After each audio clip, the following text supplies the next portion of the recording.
नमस्कार, मैं हूं सैमी पावरिया और इन्फो वर्ल्ड में आपका स्वागत है। और आज हम देखेंगे इंडिया के जितने प्राइम मिनिस्टर अभी तक रहे हैं और उनके बारे में कुछ जनरल फैक्ट्स। तो चलो स्टार्ट करते हैं हमारे फर्स्ट प्राइम मिनिस्टर से, जो कि थे जवाहरलाल नेहरू। और इनका टर्म स्टार्ट होता है 15 अगस्त 1947 से लेके मई 27 1964 तक। हमारे पहले जनरल इलेक्शन 1952 में स्टार्ट हुए थे, लेकिन जवाहरलाल नेहरू आज़ादी के टाइम से ही प्राइम मिनिस्टर बन गए थे। वो इसलिए क्योंकि आज़ादी से पहले से ही इंडिया में एक इंटरिम गवर्नमेंट कहें या फिर एक टेम्परेरी गवर्नमेंट ऑलरेडी चल रही थी, जिसकी एक टेम्परेरी पार्लियामेंट थी, जिसको हम कॉन्स्टिट्यूएंट असेंबली ऑफ इंडिया के नाम से जानते हैं। कॉन्स्टिट्यूएंट असेंबली ऑफ इंडिया के मेंबर्स ने जवाहरलाल नेहरू को अपना पहला प्राइम मिनिस्टर चुन लिया था आज़ादी से पहले से ही। और हमारे देश के पहले डिप्टी प्राइम मिनिस्टर होते हैं सरदार वल्लभ भाई पटेल। और अभी तक इंडिया में जो है 7 डिप्टी प्राइम मिनिस्टर रह चुके हैं: सरदार वल्लभ भाई पटेल, मोरारजी देसाई, चौधरी चरण सिंह, बाबू जगजीवन राम, यशवंतराव बलवंतराव चौहान, चौधरी देवीलाल, लाल कृष्ण आडवाणी। और ये जो है इंडियन नेशनल कांग्रेस पार्टी से बिलोंग करते थे। कॉन्स्टिट्यूएंसी थी इनकी फूलपुर इलाहाबाद डिस्ट्रिक्ट, जिसको आज हम प्रयागराज के नाम से जानते हैं, जो कि उत्तर प्रदेश में है। इनका मेमोरियल जो है शांतिवन राजघाट न्यू दिल्ली के अंदर है। कुछ जनरल फैक्ट्स देखे तो ये हमारे देश के पहले प्राइम मिनिस्टर रहे हैं। ये लॉन्गेस्ट सर्विंग प्राइम मिनिस्टर भी रहे हैं, क्योंकि ये 3 टर्म से भी ज़्यादा टाइम तक जो है इंडिया के प्राइम मिनिस्टर रहे हैं। इन्हीं के कार्यकाल के दौरान ही जो है इंडो पाक वॉर होता है 1947 का। एक्चुअली होता क्या है, आज़ादी के टाइम पर 1947 में जब ब्रिटिशर्स हमारे इंडियन सब कॉन्टिनेंट को यहाँ से छोड़ कर गए थे, तो इसको मेनली 2 डोमिनियंस में बांट के गए थे, इंडिया और पाकिस्तान। और पाकिस्तान को मिलती है ये 2 टेरिटरीज, ईस्ट पाकिस्तान और वेस्ट पाकिस्तान। ये होता है वेस्ट पाकिस्तान और ये होता है ईस्ट पाकिस्तान, जो कि पहले ईस्ट बंगाल था और अभी जिसको हम बांग्लादेश के नाम से जानते हैं। और ये था हमारा इंडिया। और इसके अलावा बचते हैं कुछ 500 से 550 के करीबन कुछ प्रिंसली स्टेट्स, जिनको पूरी छूट दी गई थी कि वो चाहे तो किसी भी डोमिनियन में शामिल हो सकते हैं, इंडियन डोमिनियन में या फिर पाकिस्तान डोमिनियन में, या फिर वो अपना अलग से खुद का देश भी बना सकते हैं। मोस्ट ऑफ प्रिंसली स्टेट्स जो है इंडिया में शामिल हो चुके थे, और जो बचे थे उन पर लड़ाई होनी थी। और जो बचे थे वो थे जो कि अपना अलग से देश बनाना चाहते थे, वो थे जम्मू कश्मीर, जूनागढ़ और एक था हैदराबाद। 1947 की लड़ाई जो है हमारी जम्मू कश्मीर को लेके होती है। जम्मू कश्मीर जिसकी 90% पॉपुलेशन मुस्लिम होती है, बट जिसका रूलर एक हिंदू महाराजा होने की वजह से पाकिस्तान को डर होता है कि कहीं ये JNK को इंडिया में मर्ज ना कर दे। और इसी डर को लेकर पाकिस्तान JNK पर अपना कब्जा करने के लिए उस पर अटैक कर देता है। फिर JNK रूलर महाराजा हरी सिंह इंडिया के पास मदद के लिए आता है, जिसके साथ ही JNK को इंडिया में मर्ज करने का रिटर्न एग्रीमेंट भी होता है। फिर इंडिया तुरंत अपनी आर्मी को वॉर साइट पर डिप्लॉय करता है। और इसी दौरान जब इंडियन आर्मी पाकिस्तान मिलिटेंट्स को पीछे धकेलने में लगी हुई थी, प्राइम मिनिस्टर जवाहरलाल नेहरू इसी मुद्दे को लेकर यूएन में पहुंच जाते हैं, जिसके बाद तुरंत सीज फायर डिक्लेयर कर दिया जाता है। बट उस टाइम तक पाकिस्तान JNK का 1/3 हिस्से पर जो है कब्जा कर चुका होता है। देखिए ये ग्रीन एरिया जो भी है, इस पर जो है पाकिस्तान कब्जा कर चुका होता है, जिसमें है गिलगिट बाल्टिस्तान, आज़ाद कश्मीर। इंडिया को 2/3 एरिया मिलता है जम्मू कश्मीर का, जिसमें होता है जम्मू एंड कश्मीर और लद्दाख। और अगर जवाहरलाल नेहरू यूएन में कुछ दिन बाद अप्रोच करते तो शायद हमारी आर्मी उनको पूरा वापस धकेलने में कामयाब हो जाती। और फिर 1949 में इंडिया पाकिस्तान के बीच एक पीस एग्रीमेंट होता है, जिसको हम कराची एग्रीमेंट के नाम से जानते हैं, जिसके तहत इंडिया और पाक के बीच JNK में एक सीज फायर लाइन ड्रॉ की जाती है। देखिए ये होती है सीज फायर लाइन, और ये सियाचिन ग्लेशियर से पहले तक है। सियाचिन ग्लेशियर से पहले तक होने की वजह से जो है आगे सियाचिन ग्लेशियर पर भी लड़ाई होगी कि इस पर किसका डोमिनियन रहे। और 1948 में ही जो है जूनागढ़ को भी इंडिया में मर्ज कर लिया जाता है। देखिए ये हमारा जूनागढ़। और 1948 में ही ऑपरेशन पोलो के तहत हैदराबाद को भी इंडिया में शामिल कर लिया जाता है। ये हमारा हैदराबाद। और 1954 में दादरा नगर हवेली को इंडिया में मर्ज कर लिया जाता है पोर्चुगीज से छुड़ा के। और 1961 में जो है इसको यूटी बना दिया जाता है। और 1955 में इनको जो है भारत रत्न मिलता है। और अभी तक जो है 7 प्राइम मिनिस्टर्स को भारत रत्न मिल चुका है: जवाहरलाल नेहरू, लाल बहादुर शास्त्री, इंदिरा गांधी, राजीव गांधी, मोरारजी देसाई, गुलजारीलाल नंदा और अटल बिहारी वाजपेयी। और पोस्टमसली किस किस को मिला है, मतलब मरणोपरांत किस किस को मिला है, वो मिला है सिर्फ लाल बहादुर शास्त्री को और राजीव गांधी को। और 1961 में गोवा, दमन एंड दीव को इंडिया में मर्ज कर लिया जाता है पोर्चुगीज से छुड़ा के। 1962 में साइनो इंडियन वॉर होता है, मतलब इंडिया और चाइना के बीच में वॉर होता है। देखिए ये है तिब्बत। यहाँ से यहाँ तक का एरिया जो है तिब्बत। इस टाइम जब चाइना जो है तिब्बत को कब्जाने की तरफ बढ़ रहा था, तो इंडिया जो है तिब्बत की तरफ से खड़ा होता है।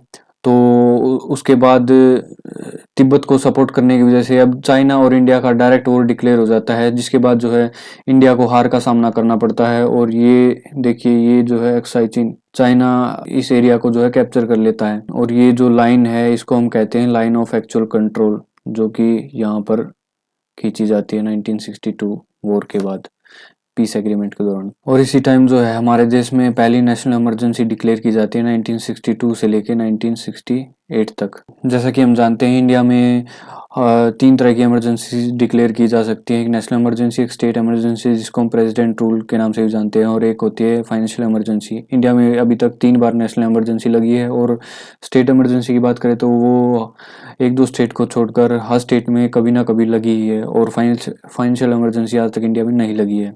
और ये हमारे पहले पीएम होते हैं जिनकी डेथ जो है उनके कार्यकाल के दौरान हो जाती है। और अभी तक 3 प्राइम मिनिस्टर्स की डेथ जो है उनके कार्यकाल के दौरान हुई है। एक जवाहरलाल नेहरू और लाल बहादुर शास्त्री और इंदिरा गांधी। जवाहरलाल नेहरू की मौत जो है हार्ट अटैक की वजह से हुई थी, और लाल बहादुर शास्त्री की मौत भी जो है हार्ट अटैक की वजह से हुई थी। लेकिन कहा जाता है कि इनका असासिनेशन हुआ था, इनकी चाय में जहर मिला के दिया गया था इनको। और इंदिरा गांधी का भी असासिनेशन हुआ था।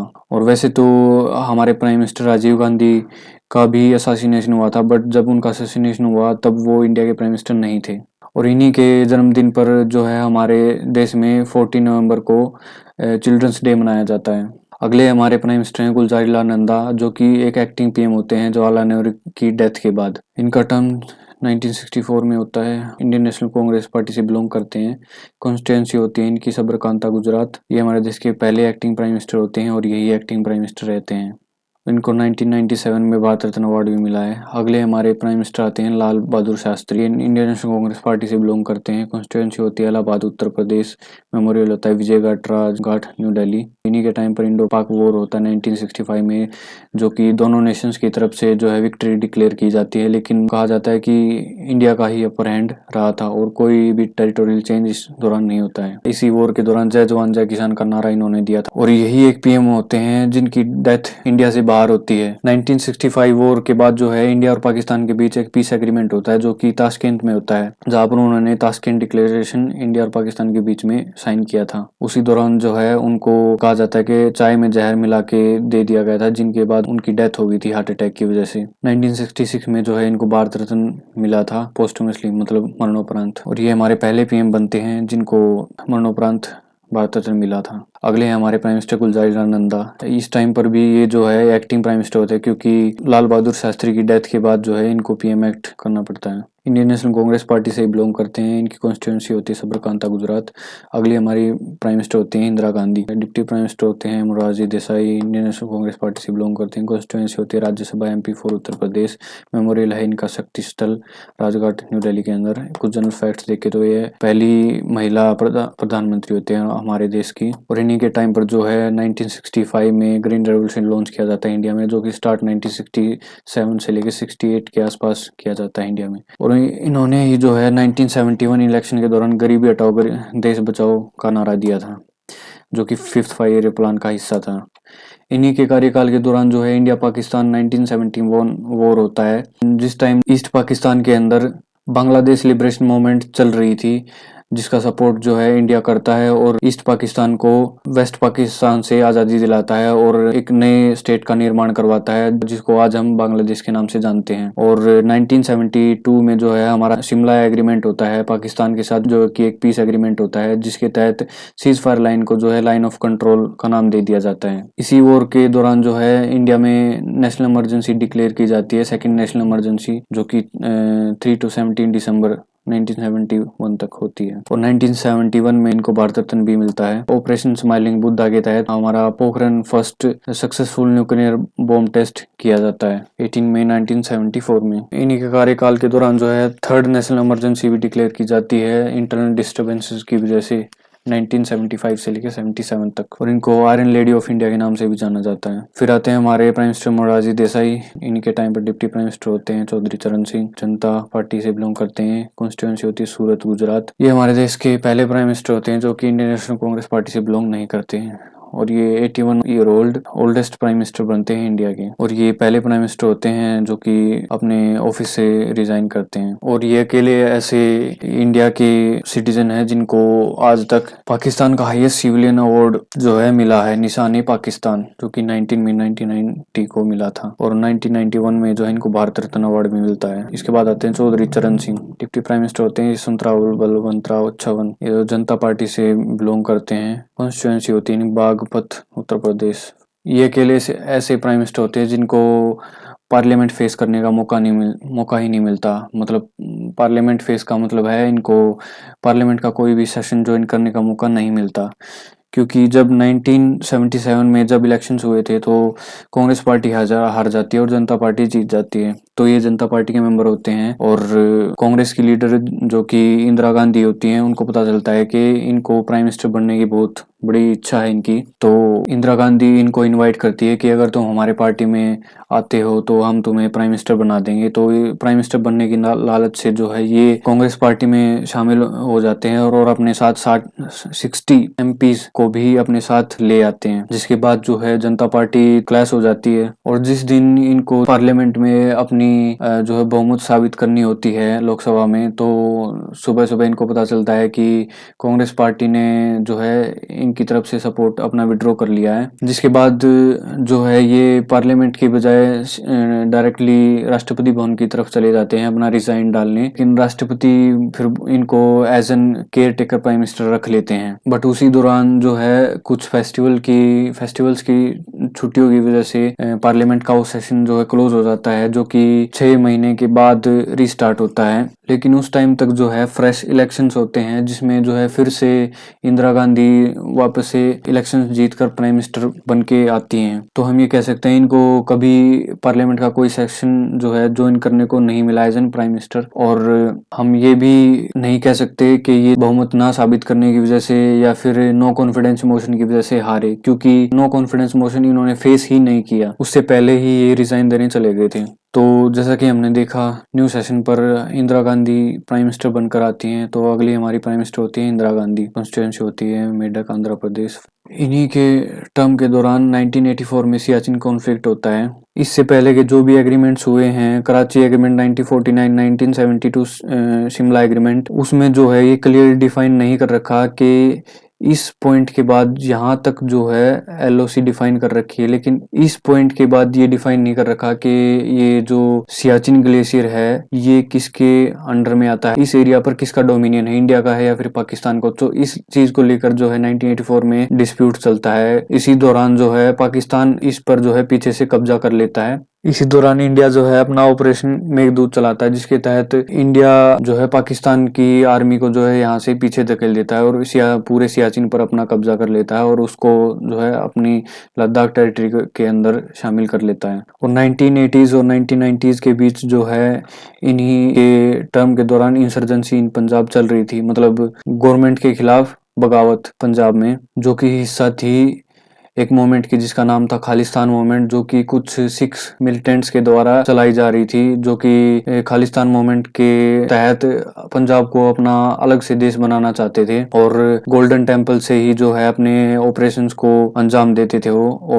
और इसी के चलते Indira Gandhi operation blue star चलाती है, जिसके तहत गोल्डन टेम्पल से पूरा इन सिख मिलिटेंट्स का सफाया किया जाता है। जिसके बाद जो है पूरी सिख कम्युनिटी में इंदिरा गांधी और इंदिरा गांधी की गवर्नमेंट के खिलाफ एक हेट्रेड फैल जाती है, जिसके चलते इनका असैसिनेशन होता है 31 अक्टूबर 1984 को इन्हीं के सिख बॉडीगार्ड्स के द्वारा। हमारे अगले प्राइम मिनिस्टर आते हैं राजीव गांधी। ये आईएनसी से बिलोंग करते हैं, कॉन्स्टिट्यूएंसी होती है इनकी अमेठी उत्तर प्रदेश, मेमोरियल है वीर भूमि राजघाट न्यू दिल्ली। ये 40 ईयर ओल्ड इंडिया के यंगेस्ट प्राइम मिनिस्टर बनते हैं, और 21 में 1991 को चेन्नई के अंदर जो है इनका असैसिनेशन कर दिया जाता है सुसाइड बॉम्बिंग के द्वारा। और जब इनका असैसिनेशन होता है तब ये इंडिया के प्राइम मिनिस्टर नहीं होते। और 19 1991 के दौरान पोस्टह्यूमसली इनको भारत रत्न दिया जाता है, मतलब मरणोपरांत। अगले हमारे प्राइम मिनिस्टर होते हैं Vishwanath Pratap Singh. Deputy prime minister होते हैं चौधरी देवलाल। पार्टी होती है जनता दल। कॉन्स्टिट्यूंसी होती है फतेहपुर उत्तर प्रदेश। को जनरल फैक्ट देखें तो ये हमारे पहले प्राइम मिनिस्टर होते हैं जो कि वोट ऑफ नो कॉन्फिडेंस की वजह से हार जाते हैं 1990 के अंदर, मतलब बहुमत ना साबित करने की वजह से। बाकी दो प्राइम मिनिस्टर जो कि वोट ऑफ नो कॉन्फिडेंस की वजह से हारे हैं वो है एच.डी. देवगौड़ा और अटल बिहारी वाजपेयी। और अगले हमारे प्राइम मिनिस्टर होते हैं Chandrashekhar. Chaudhary Devlal deputy prime minister होते हैं इनके टाइम पे। पार्टी होती है समाजवादी जनता पार्टी। कॉन्स्टिट्यूएंसी होती है इनकी बलिया उत्तर प्रदेश। मेमोरियल है इनका जननायक स्थल राजघाट न्यू दिल्ली। अगले प्राइम मिनिस्टर होते हैं हमारे पी.वी. नरसिम्हा राव। ये आईएनसी से बिलोंग करते हैं। कॉन्स्टिट्यूएंसी है नंदयाल आंध्र प्रदेश। ये हमारे पहले प्राइम मिनिस्टर होते हैं जो साउथ इंडिया से बिलोंग करते हैं। और इन्हीं के टाइम पर जो है जो फाइनेंस मिनिस्टर होते हैं डॉक्टर मनमोहन सिंह, वो इंडिया में एलपीजी लॉन्च करते हैं। लिबरलाइजेशन, प्राइवेटाइजेशन एंड ग्लोबलाइजेशन, एक मार्केट पॉलिसी होती है फ्री मार्केट पॉलिसी जो कि 1991 में लॉन्च की जाती है, जो कि 8th 5 ईयर प्लान का हिस्सा होती है। इसके बाद आते हैं हमारे 13 प्राइम मिनिस्टर अटल बिहारी वाजपेयी, और ये जो है बीजेपी पार्टी से बिलोंग करते हैं। कॉन्स्टिट्यूएंसी है लखनऊ उत्तर प्रदेश, और इनका मेमोरियल है सदैव अटल राजघाट न्यू दिल्ली। और ये आज तक के सबसे छोटे कार्यकाल के प्राइम मिनिस्टर रहे हैं, क्योंकि इस टाइम ये सिर्फ 16 दिन तक प्राइम मिनिस्टर रहे थे। अगले हमारे प्राइम मिनिस्टर होते हैं एच.डी. देवगौड़ा, जनता दल की पार्टी होती है। कॉन्स्टिट्यूएंसी होती है राज्यसभा एमपी फॉर कर्नाटका। ये भी जो है नो कॉन्फिडेंस मोशन की वजह से जो है हारे थे 1997 में। अगले हमारे prime minister Inder Kumar Gujral. Party होती है जनता दल। कॉन्स्टिट्यूएंसी होती है Rajya Sabha MP for Bihar. Memorial Smriti Sthal Rajghat New Delhi. अगले हमारे प्राइम मिनिस्टर अटल बिहारी वाजपेयी जो बीजेपी पार्टी से बिलोंग करते हैं। कॉन्स्टिट्यूएंसी होती है लखनऊ उत्तर प्रदेश। ये भी जो है वोट्स ऑफ नो कॉन्फिडेंस की वजह से हारे थे 1999 के अंदर, लेकिन फिर से जो है ये प्राइम मिनिस्टर बन गए थे। ये पहले ऐसे नॉन कांग्रेस पीएम होते हैं जो कि अपना पूरा टर्म कंप्लीट करते हैं एज एन पीएम। और इन्हीं के टाइम पर जो है ऑपरेशन शक्ति के तहत Pokhran 2 second successful nuclear bomb test किया जाता है 1998 के अंदर। और इसी के 2 हफ्ते के बाद जो है पाकिस्तान अपना पहला न्यूक्लियर बॉम्ब टेस्ट सक्सेसफुली करता है जिसका नाम है चगाई 1। और उसके कुछ ही दिन बाद जो है चगाई 2 जो है सेकंड न्यूक्लियर बॉम्ब टेस्ट करता है 1998 के अंदर। और अगले साल ही जो है 1999 के अंदर इंडिया और पाकिस्तान का वॉर डिक्लेयर होता है, जो कि जिसको हम कारगिल वॉर के नाम से भी जानते हैं, जिसमें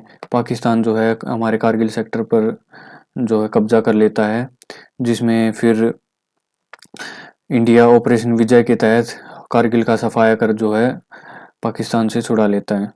और इसके बाद जो है 2001 और 2 के बीच में इंडिया पाकिस्तान स्टैंड ऑफ होता है, मतलब कि इंडिया और पाकिस्तान की मिलिट्री बॉर्डर पर आमने सामने हो जाती है और दोनों एक कदम भी पीछे हटने से तैयार नहीं होती, जिसको हम कह सकते हैं कि एक वॉर सिचुएशन क्रिएट हो जाती है, जो कि होती है पार्लियामेंट अटैक की वजह से, जो कि 13 दिसंबर 2001 को इंडिया में हुआ था। और 2015 में इनको भारत रत्न मिलता है। अगले हमारे प्राइम मिनिस्टर होते हैं doctor Manmohan Singh. Indian national Congress party से बिलोंग करते हैं। कॉन्स्टिट्यूएंसी होती है राज्यसभा एमपी फॉर असम। ये हमारे देश के पहले सिख प्राइम मिनिस्टर होते हैं। और इन्हीं के टाइम पर 2008 में भी इंडिया पाकिस्तानी स्टैंड ऑफ होता है, जो कि होता है हमारे इंडिया में मुंबई अटैक्स की वजह से, जो कि 26/11 के नाम से हम जानते हैं, जो कि 2008 में हुआ था। और अगले हमारे प्राइम मिनिस्टर होते हैं नरेंद्र मोदी, जिनका पूरा नाम है नरेंद्र दामोदर दास मोदी। और ये 2014 से लेकर अभी तक प्राइम मिनिस्टर बने हुए हैं। और ये बीजेपी पार्टी से बिलोंग करते हैं। और इनकी कॉन्स्टिट्यूएंसी है वाराणसी उत्तर प्रदेश। और इनके कार्यकाल के दौरान ही जो है 2016-18 में इंडिया पाकिस्तान बॉर्डर स्क्रिमिसेस होते हैं, मतलब इंडिया पाक बॉर्डर पर दोनों देशों की मिलिट्री के बीच झड़प या फिर कहीं मुठभेड़ होती है, जो कि होती है पाकिस्तान से आए 4 टेररिस्ट के द्वारा किए गए उरी अटैक्स की वजह से, जिसमें ये 4 टेररिस्ट हमारे जम्मू एंड कश्मीर के बारामूला डिस्ट्रिक्ट के उरी टाउन में स्थित आर्मी ब्रिगेड हेडक्वार्टर्स पर ग्रेनेड अटैक कर देते हैं, जिसमें हमारे 19 जवान शहीद हो जाते हैं और इन 4 टेररिस्ट को भी मार गिराया जाता है। और इसी अटैक के 10-11 दिन बाद इंडिया पाकिस्तान ऑक्युपाइड कश्मीर के आज़ाद कश्मीर में सर्जिकल स्ट्राइक करता है, जिसमें पाकिस्तान के कई सारे मिलिटेंट्स लॉन्च पैड्स को डिस्ट्रॉय किया जाता है, जिसमें कि 35 से 70 टेररिस्ट के मारे जाने का अनुमान है। और ये है उरी टाउन जहां पर उरी अटैक होता है। और ये है पीओके का आज़ाद कश्मीर। और फिर होती है 2017 में इंडिया चाइना बॉर्डर स्क्रिमिसेस, जिसको हम डोकलाम स्क्रिमिसेस के नाम से भी जानते हैं, जो कि होती है कुछ चाइनीज ट्रूप्स के द्वारा डोकलाम के पास स्थित भूटान क्लेम्ड एरिया में रोड कंस्ट्रक्शन स्टार्ट करने की वजह से, जिसके तुरंत बाद इंडियन मिलिट्री हरकत में आती है और भूटान के बिहाफ पर ऑपरेशन जूनिपर के तहत ये इलीगल रोड कंस्ट्रक्शन बंद करवाती है और चाइनीज ट्रूप्स को उनके बुलडोजर्स के साथ इस एरिया से बाहर निकालती है। देखिए ये है वो डोकलाम एरिया, एक ट्राई जंक्शन जहां पर तीनों कंट्रीज इंडिया, चाइना और भूटान की बॉर्डर्स मिलती हैं। और इन्हीं के कार्यकाल के दौरान 2019 में Jammu and Kashmir reorganisation act 2019 के तहत जम्मू कश्मीर को आर्टिकल 370 के तहत मिले स्पेशल स्टेटस को रद्द किया जाता है और जम्मू कश्मीर स्टेट को 2 यूनिट्स जम्मू एंड कश्मीर और लद्दाख में बांट दिया जाता है, जो कि 31 अक्टूबर 2019 से इफेक्ट में आता है। और फिर से 2019 में इंडिया पाक बॉर्डर स्क्रिमिसेस होते हैं, जो कि होते हैं 14 फरवरी 2019 को पुलवामा में किए गए एक कार बॉम्बिंग सुसाइड अटैक की वजह से, जिसमें हमारे 40 सीआरपीएफ जवान शहीद हो जाते हैं, जिसकी जवाबी कार्रवाई में इंडिया पाकिस्तान के बालाकोट में एयर स्ट्राइक करता है, जिसमें कई टेररिस्ट कैंप्स को डिस्ट्रॉय किया जाता है। और फिर अगले ही दिन दूसरी एयर स्ट्राइक पीओके में की जाती है और इसकी जवाबी कार्रवाई में अब पाकिस्तान भी एयर स्ट्राइक करने पर उतर आता है, जिसमें पाकिस्तान का एक F-16 एयरक्राफ्ट और 3 ड्रोन्स इंडियन एयरफोर्स द्वारा मार गिराए जाते हैं। और इसी दौरान इंडिया का भी एक MiG-21 एयरक्राफ्ट पीओके की टेरिटरी में गिर जाता है, जिसमें सवार विंग कमांडर अभिनंदन को पाकिस्तान द्वारा बंदी बना लिया जाता है। लेकिन इंडिया के पॉलिटिकल प्रेशर डालने की वजह से 3 दिन बाद ही 1 मार्च को इंडिया को रिटर्न करना पड़ता है। और ये है वो पुलवामा अटैक साइट, और ये है वो बालाकोट साइट जहां पर पहली एयर स्ट्राइक की जाती है। और ये है वो पीओके एरिया जहां पर दूसरी एयर स्ट्राइक की जाती है। और इंडिया चाइना के बीच भी फिर से स्क्रिमिसेस होते हैं 2020-21 में, और जो कि अभी भी चल रहे हैं। और वो होते हैं इंडिया और चाइना बॉर्डर से सटे लद्दाख बॉर्डर पर स्थित लाइन ऑफ एक्चुअल कंट्रोल की 3 साइट्स पर, जो कि हैं पहली गलवान वैली, और दूसरी है हॉट स्प्रिंग्स, और तीसरी है पैंगोंग त्सो लेक। और इसी मुठभेड़ के चलते दोनों देशों की तरफ से काफ़ी कैजुअलिटीज़ अभी तक हो चुकी हैं। और इसी के साथ हमारी ये वीडियो कंप्लीट होती है। अगर आपको ये वीडियो अच्छी लगी हो या फिर कुछ इन्फॉर्मेटिव लगी हो तो प्लीज़ इस वीडियो को लाइक करें, शेयर करें और कमेंट करें, और इस चैनल को सब्सक्राइब करें। Thank you.